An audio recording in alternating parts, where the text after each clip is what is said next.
Once upon a time there was a boy named Ali who lived in his village. One day, he found an old chest from his grandmother.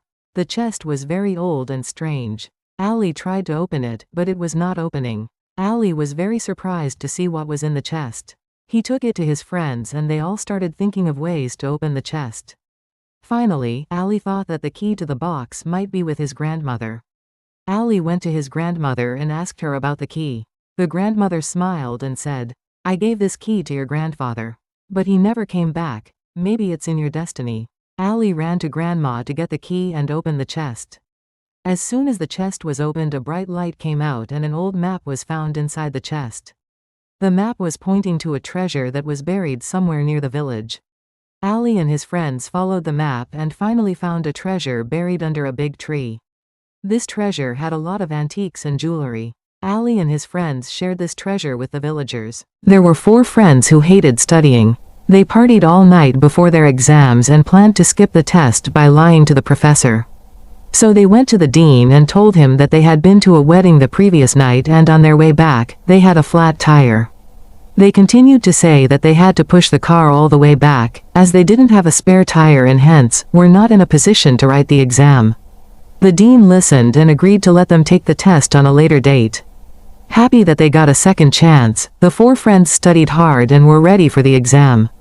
On exam day, the dean asked the students to sit in separate classrooms, which the students agreed to.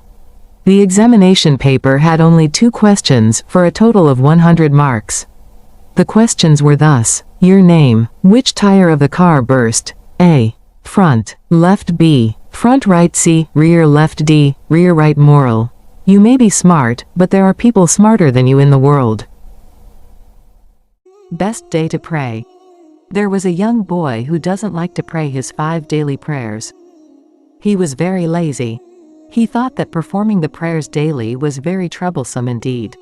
One day, he had a great idea. He figured that he should find out which day of the week is the best day in which to pray. And he'll pray very, very well on that day. As for the rest of the week, he'll just relax and not worry about any prayers at all. He went to his grandfather. "Grandpa, which day of the week is the best day to pray our 5 daily prayers?" "My grandson, the best day to pray is the day before you die." The boy was astonished. "Grandpa, that's impossible. How can I know the day of my death?"